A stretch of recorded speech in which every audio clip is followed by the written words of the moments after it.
Voilà, bonjour, bonsoir à tous les auditeurs et téléspectateurs de Rétig Radio et Télévision. Nous avons cette édition spéciale de Histoire et Révélation.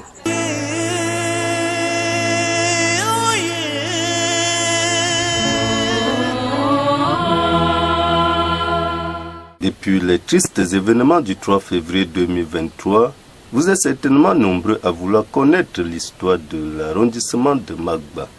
Après quelques-uns de nos programmes consacrés à l'histoire de cette partie du Cameroun Djadji baptisé groupement Tika de Magba, nous revenons avec une autre édition réalisée avec la participation du psychosociologue Ibrahim Bombo Moubarak, un fils du Noun. Depuis le 3 février 2023, Magba est devenue la localité la plus populaire de la plaine Tika. Ceux qui n'en avaient pas encore entendu parler connaissent désormais qu'il existe un village baptisé Magba dans le département du Noun. Beaucoup connaissent mal cette localité qui, du fait que le découpage administratif l'est placé dans le Noun, est présenté pour certains comme une localité Bamoun. Le docteur Ibrahim Bombo Moubarak partage ici avec nous ce qu'il connaît de l'histoire de Magba. Lui qui a déjà organisé des conférences sur l'histoire d'un Charréen à Douala en compagnie du professeur Aboubakar Mompin, historiographe Bamoun, auteur de plusieurs œuvres sur l'histoire d'un Charréen. Lorsque nous parlons de l'existence des chefferies Tika à Magba, on ne parle pas encore d'une quelconque chefferie Bamoun. Ça n'existait pas encore.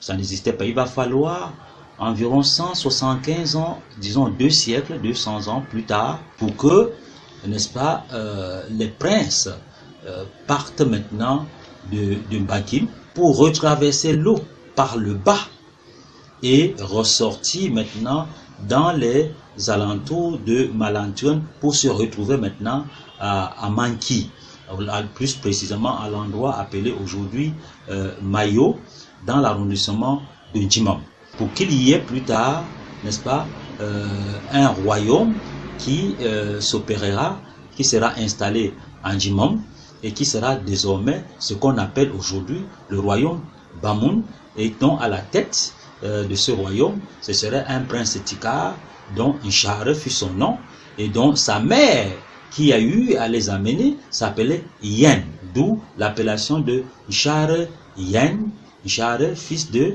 Yen. Selon Ibrahim Bombo Moubarak, Fumban à l'époque était habité par plusieurs ethnies.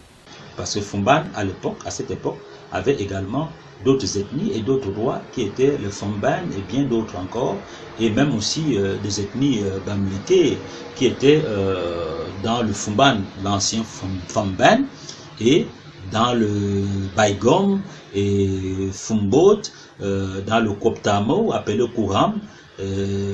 Baigom, quand on parle de Bapit, le mont Bapit renvoie aux Papites qui sont ces ethnies-là.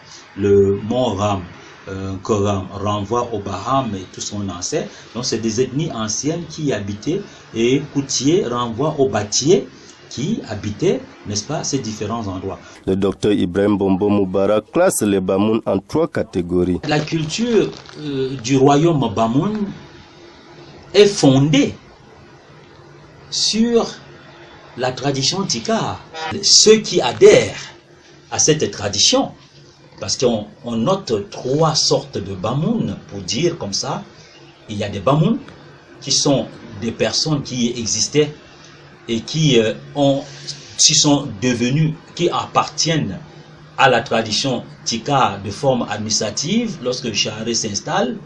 Et il y aura des Bamounophones qui sont deux autres ethnies qui vivent dans le royaume et qui parlent le Bamoun.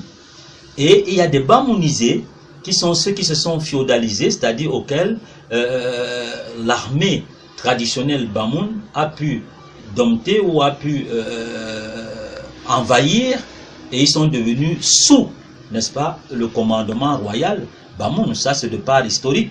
Et ils sont devenus bamounisés et ils sont obligés de pratiquer, n'est-ce pas, la tradition que ordonne le roi, la culture que ordonne le roi et la langue que le roi demande de parler, et qui est maintenant la langue Bamoun, qui était la langue de Mom, qui sont les gens de Jimom, et non pas le Tika, qui était la langue que lui, Charré, et ses notables et sa famille avaient ramené, n'est-ce pas, de Rifum de Bankim.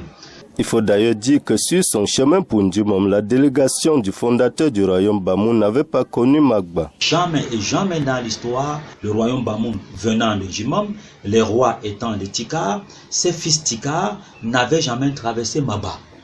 Ils n'ont jamais traversé Magba. Magba avait ses rois qui étaient des Tikar et il n'y avait pas de Bamoun qui vivait sur ces terres.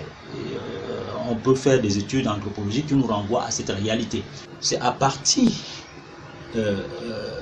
des approches de l'indépendance, avec la question de la création de régions, déjà par des colons, qu'en essayant de balkaniser les parties, on va donc faire une carte où Magba va se retrouver dans ce département ou dans ces régions. Mais cela ne voudrait pas dire que les ethnies qui se trouveraient deviendront Bamoun. Non.